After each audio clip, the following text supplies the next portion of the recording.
Aujourd'hui, prenons le temps de partager les paroles de Dieu avec le sermon intitulé « Sans Dieu, nous ne pouvons pas vivre ».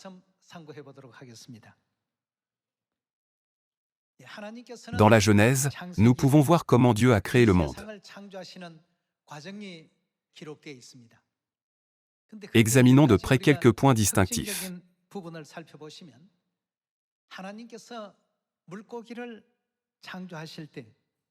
Où Dieu a-t-il regardé lorsqu'il a créé les poissons?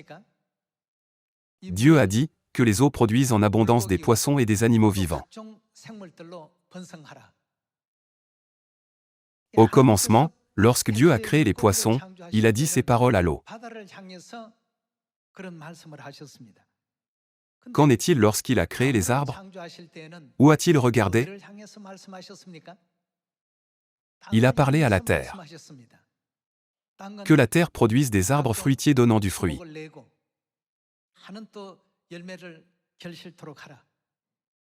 Lorsque Dieu a créé les poissons, il a parlé à l'eau, et lorsqu'il a créé les arbres, il a regardé la terre. Puis, lorsque Dieu a créé l'homme, où a-t-il dirigé son regard? Frères et sœurs, nous lisons parfois la Bible négligemment, et pensons souvent que nous savons tout.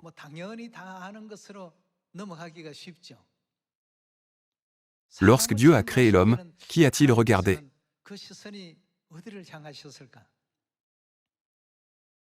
Dieu Elohim s'est regardé l'un l'autre. Et ils ont dit, faisons l'homme à notre image, selon notre ressemblance, n'est-ce pas?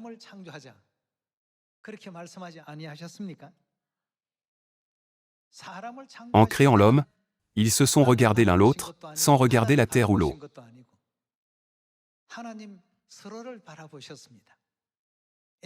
Dieu le Père et Dieu la Mère, Dieu Elohim, se sont regardés.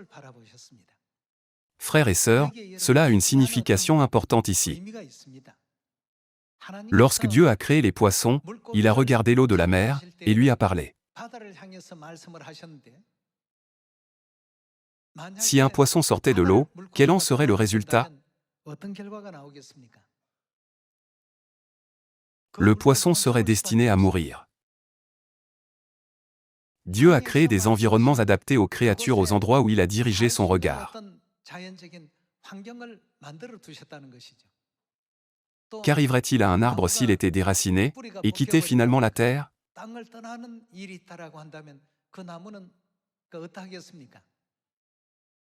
L'arbre ne pourrait jamais survivre. En d'autres termes, il mourrait. Un poisson meurt lorsqu'il sort de l'eau, et un arbre meurt lorsqu'il quitte la terre.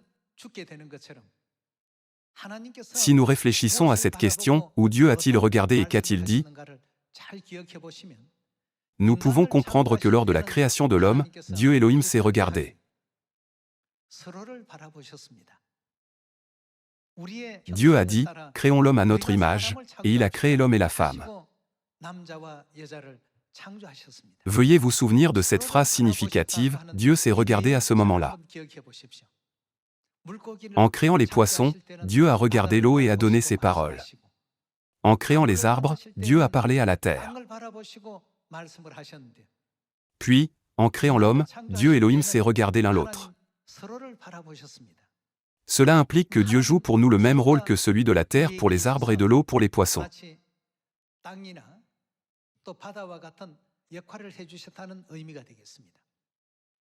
Alors, qu'adviendra-t-il de nous, les humains, si nous sommes sans Dieu?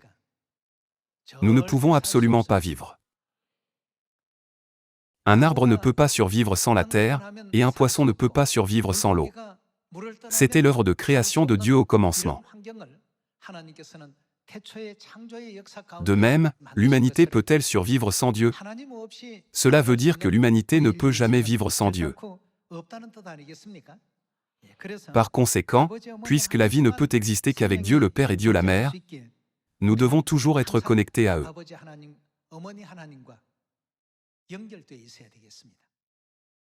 Frères et sœurs, veuillez lire l'histoire de la création dans la Genèse aujourd'hui. C'est vraiment incroyable. Où le regard de Dieu est-il dirigé? Dieu a créé un lieu de vie pour les poissons, un lieu de vie pour les arbres, et un lieu de vie pour l'humanité.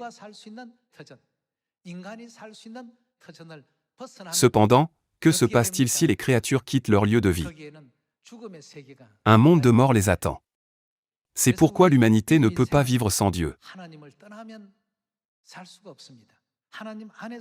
Combien nous sommes joyeux et heureux de pouvoir vivre en Dieu. Aujourd'hui, confirmons cela un par un, à travers l'histoire de la Bible. Tout d'abord, examinons l'enseignement de Jésus dans Jean chapitre 15, verset 5.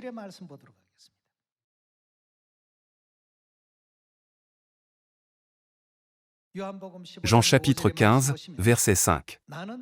Je suis le cep, vous êtes les sarments. Celui qui demeure en moi, et en qui je demeure, porte beaucoup de fruits, car sans moi, que nous arrive-t-il quand nous sommes sans Dieu? Vous ne pouvez rien faire.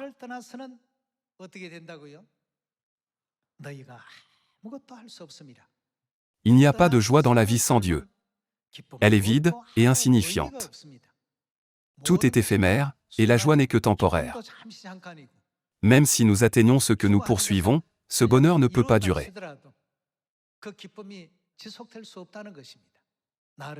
Dieu a dit, « Sans moi vous ne pouvez rien faire ». C'était le plan de Dieu lorsqu'il a créé l'humanité. Dieu a créé l'humanité comme des êtres qui ne peuvent pas vivre sans lui.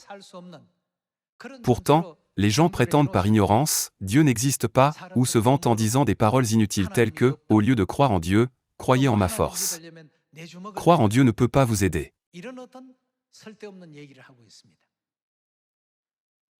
Lorsque ces gens sont confrontés à la maladie, ils se demandent, vais-je mourir?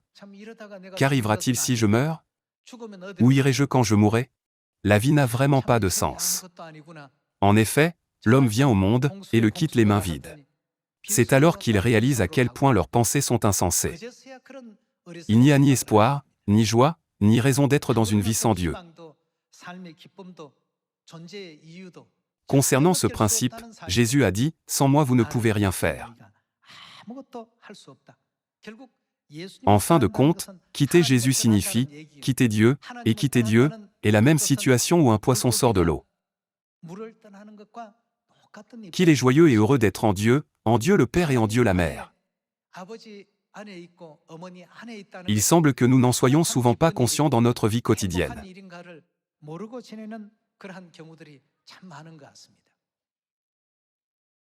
Lorsque Dieu a créé les cieux et la terre, il a déjà désigné les conditions dans lesquelles l'humanité pourrait jouir du plus grand bonheur, maintenir sa vie et connaître la joie de la vie.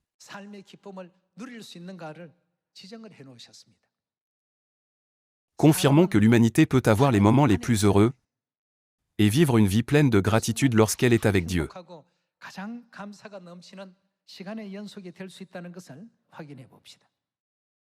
Voyons Deutéronome chapitre 7.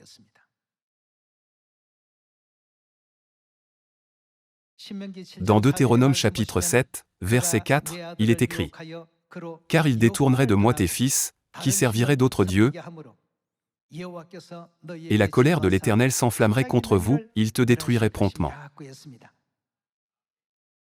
Ici, se détourner de Dieu, c'est comme un poisson qui sort de l'eau. Il connaîtra alors l'immense douleur de la mort. Dans la parabole du fils prodigue, lorsque le fils prodigue a quitté la maison de son père, il s'attendait à être rempli d'une joie débordante. Mais que s'est-il passé?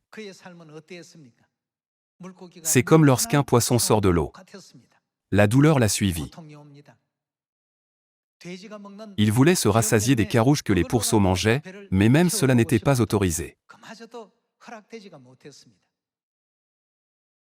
Puis, il a réalisé, si je continue comme cela, je mourrai de faim. Dans la maison de mon père, même les serviteurs ne sont pas aussi malheureux que moi.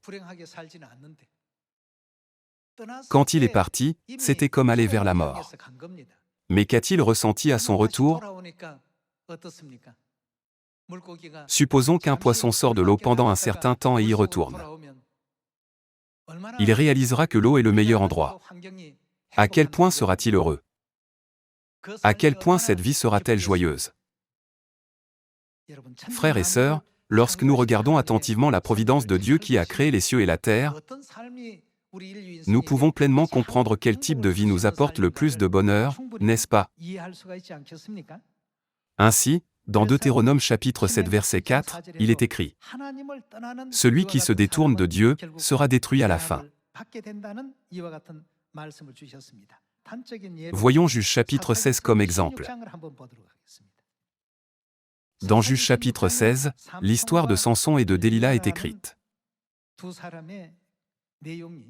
Dans la Bible, il est écrit que Samson était un Naziréen, consacré à Dieu dès le ventre de sa mère.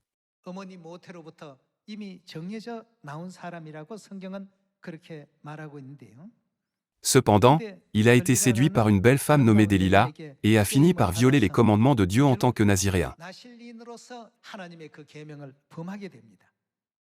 Voyons le chapitre 16, verset 20.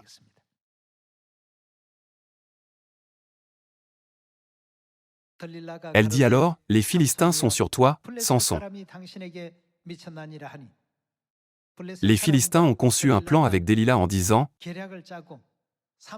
Dis-nous d'où vient la force de Samson. Si tu le fais, nous te donnerons beaucoup d'argent. » En d'autres termes, elle a reçu de l'argent et a interrogé Samson sur la source de sa force. Au début, il ne lui a pas dit la vérité. Il a dit: « Si on me liait avec cette corde fraîche, qui ne soit pas encore sèche, je perdrai ma force. » Cependant, il s'est avéré plus tard que ce n'était pas vrai. Alors, il a dit: « Si on me liait avec des cordes neuves, dont on ne se soit jamais servi, je perdrai ma force. » Cependant, ce n'était pas vrai non plus. Par conséquent, Delilah l'a imploré avec persistance jour et nuit en disant: « Je t'en prie, dis-moi en toute sincérité la véritable source de ta force. » Il y a 3 commandements essentiels que les Naziréens doivent suivre en consacrant leur vie à Dieu. Dieu a donné la loi aux Naziréens. Lisons Nombre chapitre 6, verset 1.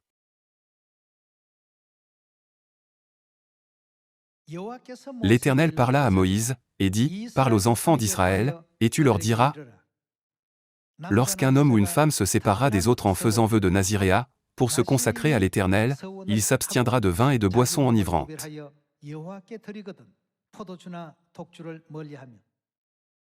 Premièrement, les Naziréens ne doivent rien manger de ce qui provient de la vigne, pas même les pépins.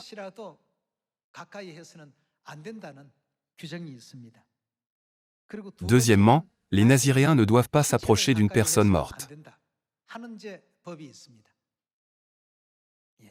Troisièmement, si les Naziréens font le vœu à Dieu de vivre de cette manière pendant 1 an, ils ne doivent pas utiliser de rasoir sur leur tête.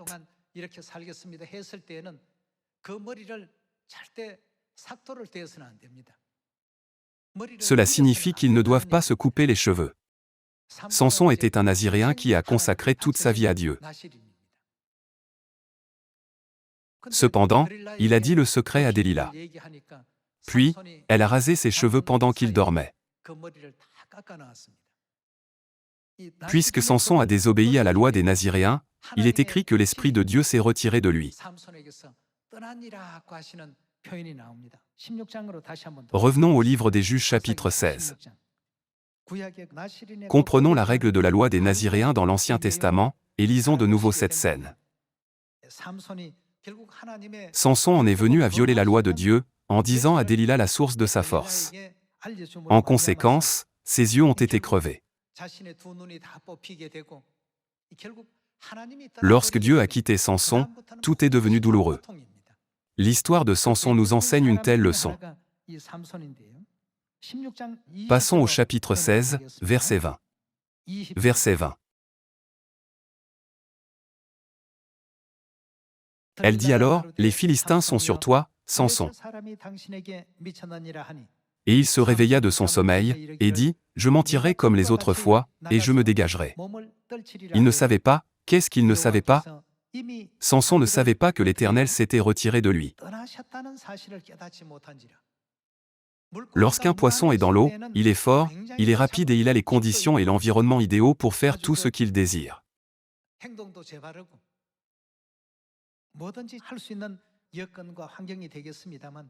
En revanche, un poisson hors de l'eau ne peut pas faire ce qu'il veut.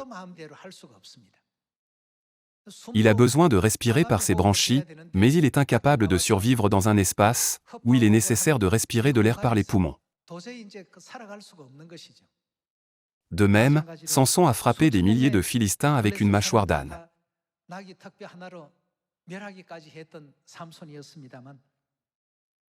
Cependant, après que Dieu l'a quitté, Samson n'est plus qu'une personne ordinaire parmi tant d'autres. Verset 21. Les Philistins le saisirent et lui crevèrent les yeux, ils le firent descendre à Gaza et le lièrent avec des chaînes d'airain. Il tournait la meule dans la prison. Cependant ses cheveux recommençaient à croître depuis qu'il avait été rasé. Ce qui est important ici, c'est que Dieu l'ait quitté. Lorsque Dieu a créé l'humanité, où a-t-il regardé? Dieu Elohim ne s'est-il pas regardé l'un l'autre? Lorsque Dieu a créé les poissons, il a parlé vers l'eau. Lorsqu'il a créé les arbres, il a regardé vers la terre. Le moment le plus heureux pour un arbre est lorsqu'il a ses racines dans le sol. Un arbre déraciné souffre à partir de ce moment. Finalement, avec le temps, l'arbre n'a pas d'autre choix que de mourir. Il en est de même pour nous. Veuillez penser à Samson ou à Judas Iscariote qui a trahi Dieu.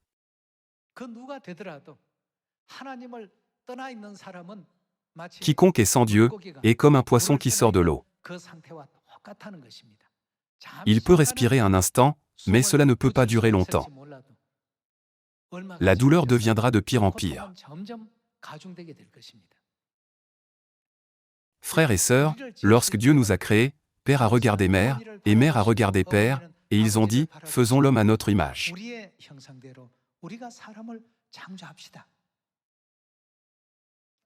Puisque Dieu Elohim s'est regardé l'un l'autre, quel est l'environnement le plus optimal pour nous?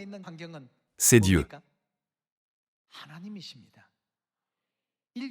En créant les êtres humains, Dieu Elohim s'est regardé et les a créés. Par conséquent, nous ne devons jamais quitter Dieu. Je quitterai Dieu, et j'essaierai de vivre heureux. J'irai dans le monde, et me livrerai à une vie téméraire et dissolue. En réalité, il n'en sera jamais ainsi. C'est pourquoi les paroles de la Bible sont la vérité. Puisque toutes choses s'accompliront selon ces paroles, nous devons toujours être joyeux en Dieu, jouir du bonheur en Dieu, et rendre grâce à Dieu.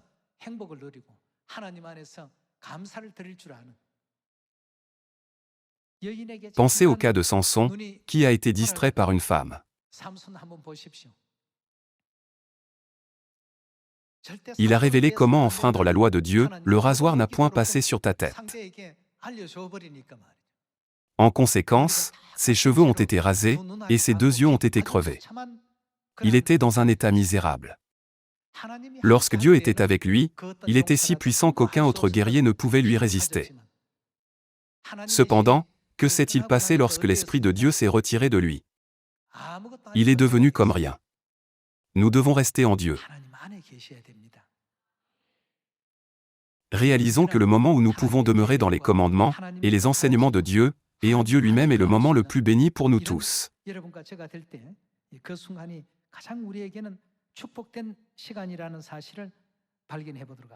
Voyons 1 Samuel chapitre 16 verset 1.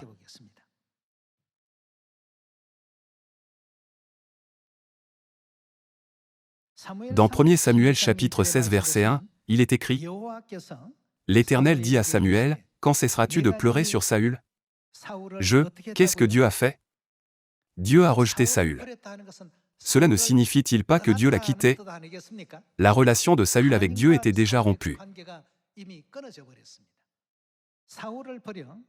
Quand cesseras-tu de pleurer sur Saül? Je l'ai rejeté, afin qu'il ne règne plus sur Israël. Pourquoi Saül s'est-il trouvé dans cette situation? Dans le chapitre 15, Dieu lui a ordonné de frapper Amalek et de détruire tous les troupeaux.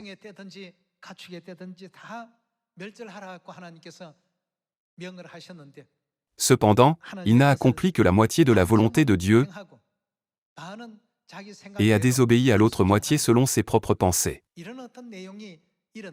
Puisque Samuel avait oint Saül comme roi du royaume d'Israël, il le chérissait et l'aimait tendrement.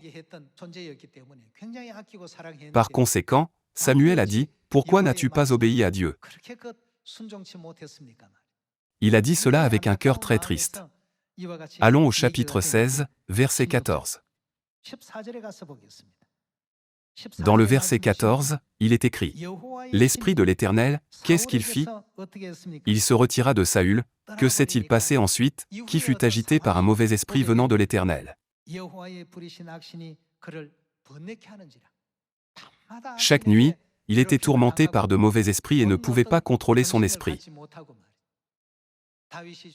Après que David a tué Goliath, l'armée d'Israël est entrée dans Jérusalem en chantant le chant de la victoire. Alors, beaucoup de femmes ont chanté, Saül a frappé ses 1000, et David ses 10 000.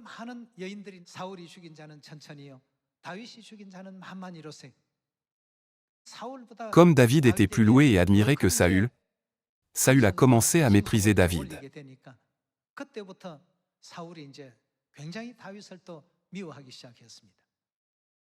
Lorsque le mauvais esprit a surgi en Saül, il a pris une lance et l'a jetée pour tuer David.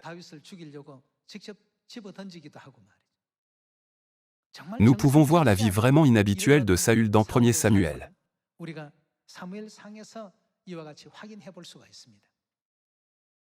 Quelle en était la raison?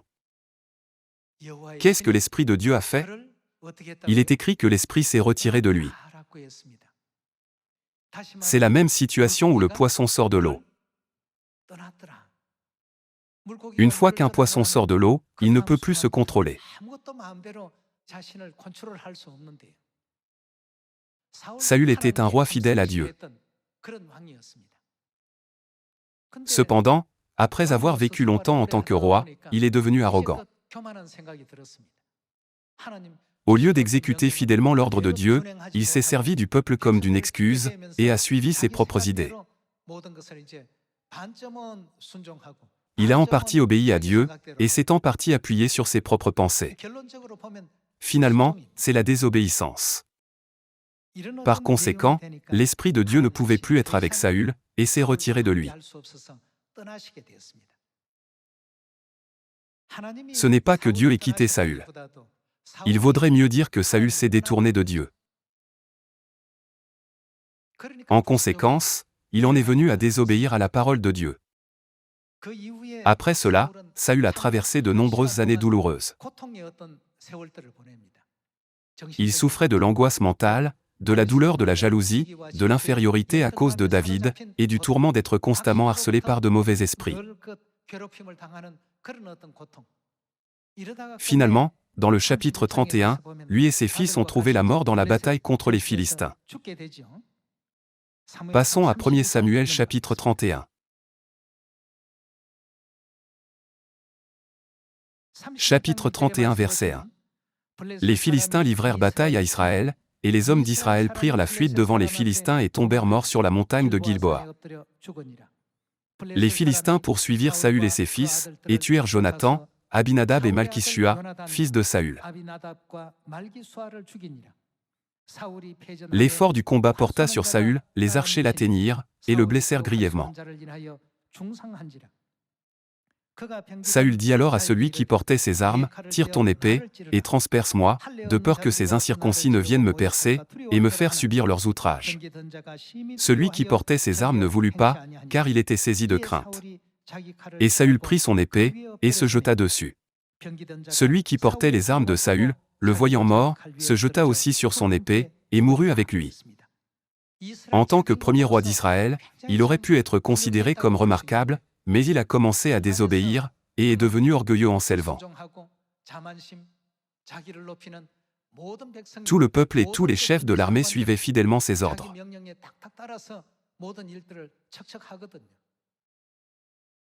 Puis, il a oublié Dieu et a laissé de plus en plus ses propres pensées prendre le dessus. Frères et sœurs, rappelez-vous que dans ces moments-là, Dieu a quitté Saül. Sa relation avec Dieu a été automatiquement rompue, non pas parce que Dieu l'a quitté en premier, mais parce que Saül l'a quitté en premier. La relation entre les poissons et l'eau, et entre les arbres et la terre, a été brisée. Après que Dieu l'a quitté, sa vie ne s'est pas déroulée sans heurts. À la fin, lui et ses fils sont également morts dans la guerre contre les Philistins, et les Israélites ont subi une défaite écrasante. C'est la fin tragique de l'histoire de Saül.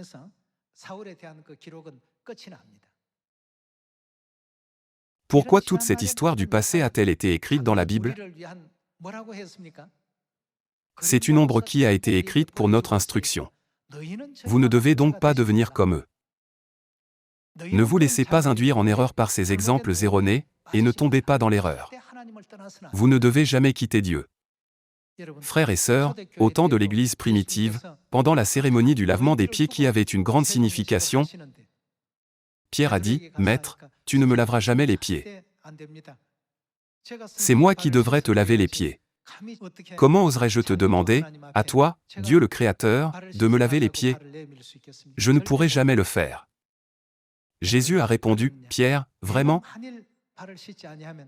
Si tu ne me laisses pas laver tes pieds, tu n'auras point de part avec moi. » Pierre était complètement choqué. « Seigneur, si c'est le cas, ne me lave pas seulement les pieds, mais aussi les mains et la tête. » Frères et sœurs, nous ne devons jamais nous détourner de Dieu. Dans l'histoire de Saül écrite dans 1 Samuel, Saül était vraiment sage lorsque Dieu était avec lui. Il était brillant. Il observait diligemment les statuts, les ordonnances et les lois de Dieu. Tout était plein de grâce, mais il a commencé à désobéir à la parole de Dieu. À un moment donné, il n'a même pas suivi des instructions vraiment importantes de Dieu.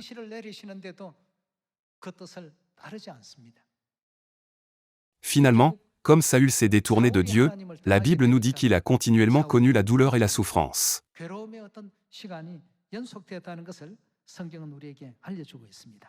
Puisqu'il y a des cerfs, des fleurs épanouies et des étoiles brillantes sur terre, les poissons sautent hors de l'eau en se disant « Allons à terre ».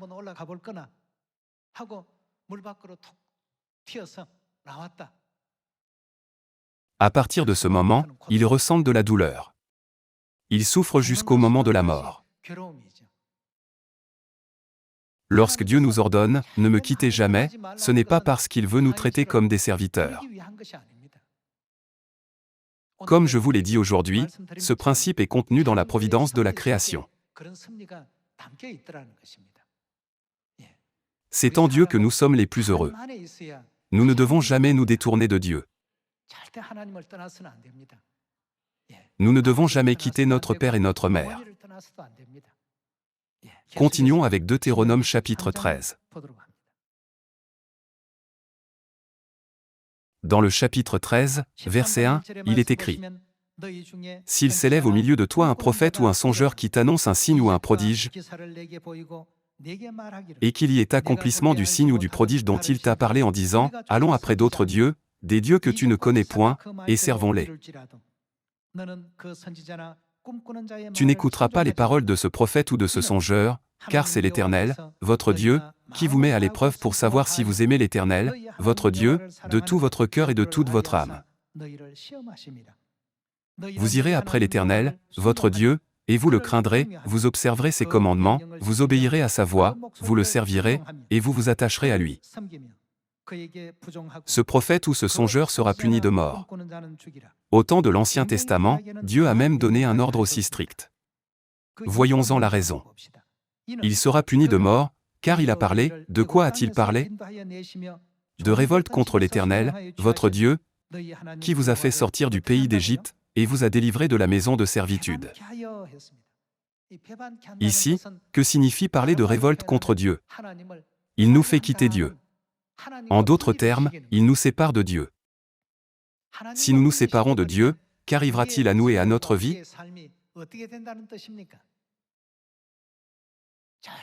Il n'y aura pas de bonheur. Nous ne pourrons que vivre des moments permanents dépourvus de joie et de gratitude. C'est pourquoi Dieu a dit, et il a voulu te détourner de la voie dans laquelle l'Éternel, ton Dieu, t'a ordonné de marcher. Tu ôteras ainsi le mal du milieu de toi.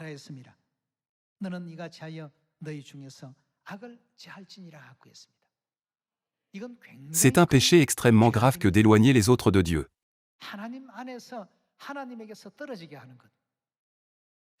Je devrais les amener à prendre mon parti et à écouter mes paroles plus que celles de Dieu. C'est une pensée dangereuse.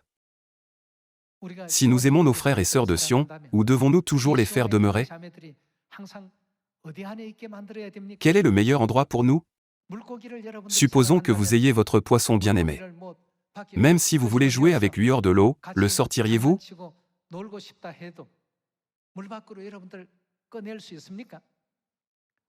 Si vous l'aimez, vous devez d'abord le laisser rester dans l'eau, peu importe ce que vous voulez faire avec lui.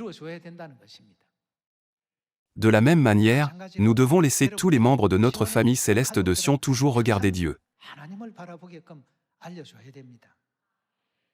S'il y a la moindre faille dans leur relation avec Dieu, et qu'ils commencent à s'appuyer sur des personnes ou à les suivre au lieu de Dieu, de grands malheurs commenceront à leur arriver.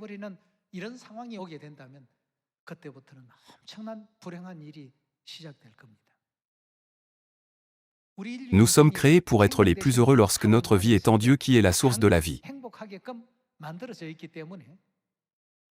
Par conséquent, Jésus lui-même est venu sur cette terre et a dit, « Sans moi vous ne pouvez rien faire, n'est-ce pas? Sans Dieu, il n'y a rien que nous puissions accomplir correctement.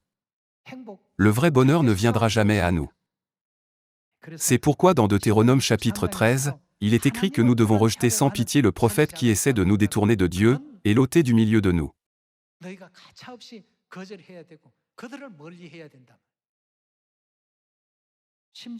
La Bible dit même, ce prophète ou ce songeur sera puni de mort. À quel point ces paroles sont-elles sérieuses? Dans Matthieu chapitre 7, qu'est-ce que Jésus a dit de ceux qui commettent l'iniquité? Je ne vous ai jamais connu, retirez-vous de moi, vous qui commettez l'iniquité. Que signifie se retirer de Jésus? Cela signifie, vous n'avez pas la bénédiction de la vie éternelle ni le pardon des péchés. Vous êtes déjà au bord de la souffrance éternelle. Retirez-vous de moi, vous qui commettez l'iniquité. Frères et sœurs, pensez à la parole de Jésus, retirez-vous de moi. Nous devons en avoir peur comme Pierre l'a fait. Cependant, ceux qui sont immatures le quittent facilement. Ils font des choses tellement insensées. Nous ne devons jamais nous détourner de Dieu. Les moments les plus heureux et les plus joyeux de la vie humaine sont ceux où nous sommes en Dieu. Certains membres quittent l'Église en raison de choses du monde et reviennent plus tard. Ils sont venus et ont dit, « Je réalise que j'étais très heureux quand j'étais à Sion, sous la conduite de notre père et de notre mère à l'Église. » J'entends souvent cela de la part des brebis perdues. Par conséquent, nous devons nous efforcer de toujours vivre dans les bras de Dieu. Qui est le Dieu avec qui nous devons être? Efforçons-nous tous de demeurer en Dieu le Père et Dieu la Mère. Lisons Apocalypse chapitre 22 verset 17. Et l'Esprit et l'épouse disent, « Viens. » Et que celui qui entend dise, « Viens. » Et que celui qui a soif vienne, que celui qui veut prenne de l'eau de la vie, gratuitement. Dans Genèse chapitre 1, lors de la création de l'homme, Dieu Elohim s'est regardé et a dit, « Créons l'homme à notre image. » Ils ont joué le rôle d'environnement naturel pour nous. Tout comme Dieu a donné la mer comme environnement naturel pour les poissons et la terre pour les arbres, Dieu a donné un environnement naturel appelé Dieu pour nos vies humaines.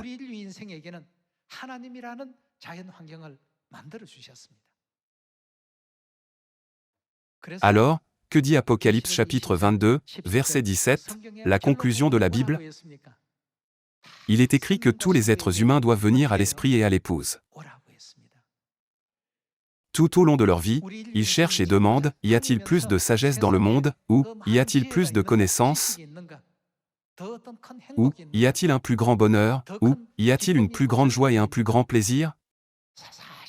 Peu importe à quel point ils examinent tout et expérimentent toutes sortes de choses, cela peut-il vraiment être comparé à la joie accordée lorsque nous sommes en présence de Dieu? C'est pourquoi père et mère ont appelé leurs enfants bien-aimés dans le dernier chapitre de la Bible. Venez, tous ceux qui ont soif. Que tous ceux qui sont affligés viennent, et que tous ceux qui ont l'esprit brisé viennent et soient guéris en Dieu. Allons vers le royaume des cieux, main dans la main, sans laisser personne de côté. Qui nous a donné cette parole? C'est Dieu. Dieu tire la conclusion fondamentale de l'humanité. De plus, qu'est-ce que Salomon a dit dans l'Ecclésiaste? Tout est vanité, mais craindre Dieu est le devoir le plus important de tout homme. Frères et sœurs, réaliser ce fait a une importance significative dans notre vie. Certains peuvent penser, n'est-il pas évident que nous ne pouvons pas vivre sans Dieu? Pourtant, aujourd'hui, gravons de nouveau profondément cet enseignement de la Bible dans notre cœur. En espérant qu'en ce jour béni de sabbat, la joie, l'allégresse et le chant des cantiques en Dieu ne cesseront jamais. J'aimerais conclure ce sermon. Merci beaucoup.